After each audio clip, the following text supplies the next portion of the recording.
Un royaume d'amour et de haine. Deux cœurs, liés par le destin, mais divisés par le sang. Deux familles, jurées à la haine, mais forgeant sans le savoir un amour éternel. Ceci est l'histoire de Roméo et Juliette, un amour si profond qu'il défia les étoiles, une passion si forte qu'elle défia la mort elle-même. Dans les rues de Vérone, où les Montaigu et les Capulet livrent une guerre sans fin, une histoire d'amour va naître, une histoire qui ébranlera les fondations de leur monde. La rencontre fatale. Les grandes salles du palais Capulet brillent sous la lueur vacillante des chandelles. Rires et musique emplissent l'air, masquant les forces invisibles qui se meuvent dans l'ombre. Et là, à travers la foule, deux regards se croisent. Roméo. Mon cœur a-t-il jamais aimé? Non, mes yeux, car jusqu'à ce soir, jamais je n'avais vu la vraie beauté. Juliette.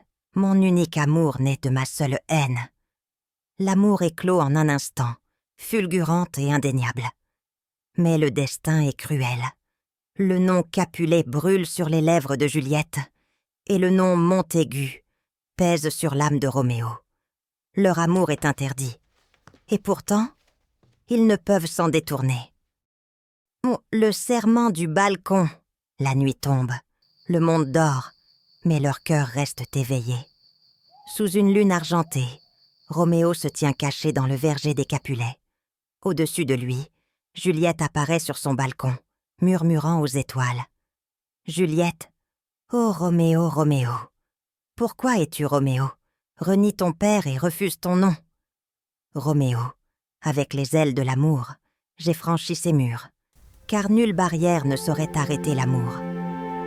Une promesse est faite, non pas une passion éphémère, mais un dévouement éternel. Demain, ils s'uniront en secret. Leur amour s'élèvera au-dessus de la haine. Leur cœur défiera leur nom. Mais le destin veille, et il ne sourit pas. Le tournant du destin. Les rues de Vérone brûlent de colère. Les épées se lèvent, les mots deviennent des armes. Et en un instant, la tragédie frappe. Mercutio, l'ami de Roméo, tombe sous la lame de Tybalt, le cousin de Juliette. Son rire s'éteint, sa main serre sa blessure. Mercutio, que la peste frappe vos deux maisons. La rage bouillonne dans les veines de Roméo. Il ne réfléchit plus, il agit. L'acier frappe l'acier. Puis Tybalt tombe. Le verdict du prince est immédiat. Roméo est banni. Le monde des amants s'effondre. Séparés par l'exil, déchirés par le destin, leur amour vacille au bord du gouffre.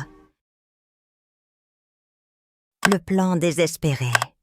Les mains de Juliette tremblent tandis qu'elle écoute. Son père a parlé, elle épousera Paris. Son cœur s'affole, son souffle s'accélère. Non, elle appartient à un autre. Elle court chez frère Laurent, son seul espoir. Frère Laurent, prends cette fiole, nul souffle, nul battement ne trahira ta vie. Et dans 42 heures, tu t'éveilleras comme d'un doux sommeil.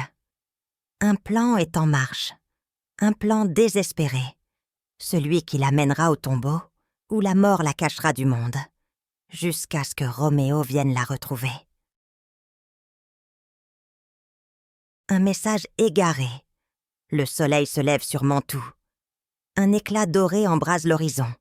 Mais pour Roméo, l'aube n'apporte aucun réconfort. Exilé, il fixe le ciel, le cœur lourd, suspendu à l'attente d'une nouvelle. Des pas précipités résonnent. Une silhouette approche. Balthazar essoufflé vacille, la voix tremblante. Balthazar, hésitant, le regard fuyant.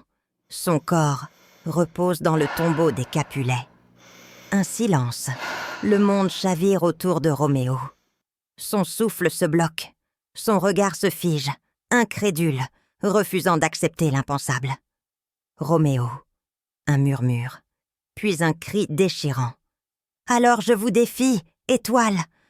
Un éclat de rage, une décision irrévocable. Il se précipite à travers les rues. La folie du désespoir dans les yeux. Les portes d'un apothicaire grincent sous son entrée brusque. Roméo, d'une voix dure, fiévreuse. « Donnez-moi une fiole de poison. » Le silence pèse. Un échange. Une fiole froide glisse dans sa paume. Elle semble plus lourde que le destin lui-même. Le tombeau du drame. Le caveau est glacial. Une obscurité oppressante y règne, alourdie par l'odeur de pierre humide et de deuil. Les ombres s'étirent, silencieuses témoins du destin. Roméo entre, haletant. Ses pas résonnent. Ses yeux, brûlants de larmes, se posent sur elle. Juliette, immobile, pâle, figée dans une éternité mensongère. Roméo, murmurant, tremblant. « À toi, mon amour. » Sans hésiter, il porte la fiole à ses lèvres. Une gorgée. La brûlure du poison explose dans ses veines. Il titube. L'ombre l'engloutit. Puis, un souffle, un frémissement. Juliette s'éveille. Ses paupières papillonnent. Elle cligne des yeux. Elle tend la main. Mais il est trop tard. Juliette. Un sanglot, une résolution glaciale. Ô heureux poignard, voici ton fourreau. L'acier perce sa chair. Un dernier soupir. Un amour scellé dans la tragédie éternelle. L'amère leçon de l'amour. Les premiers rayons du matin filtrent à travers l'entrée du caveau, dévoilant un spectacle de désolation.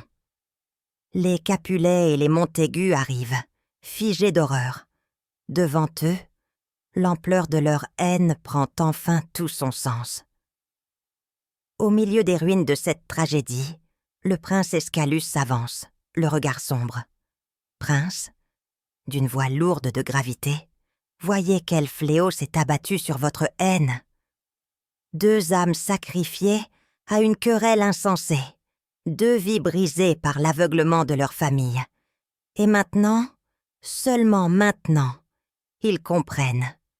Mais il est trop tard. Dans un murmure d'union tardive, Capulet et Montaigu jurent de mettre fin à leur guerre. Mais le prix du sang a déjà été payé. La ville entière pleure ses enfants perdus. Et l'amour, à jamais lié à la tragédie, survit à travers leur histoire. Vous venez d'assister à la plus grande histoire d'amour jamais contée. Un récit de passion, de défis et de destinée. Mais ce n'est que le début. L'univers de Shakespeare est vaste, rempli d'amour, de pertes et de leçons qui résonnent encore à travers le temps. Si vous avez soif d'histoires de destin, d'amour, de tragédie, alors abonnez-vous. Rejoignez-nous pour redonner vie aux plus grandes légendes de l'histoire. Car certaines histoires sont faites pour durer éternellement.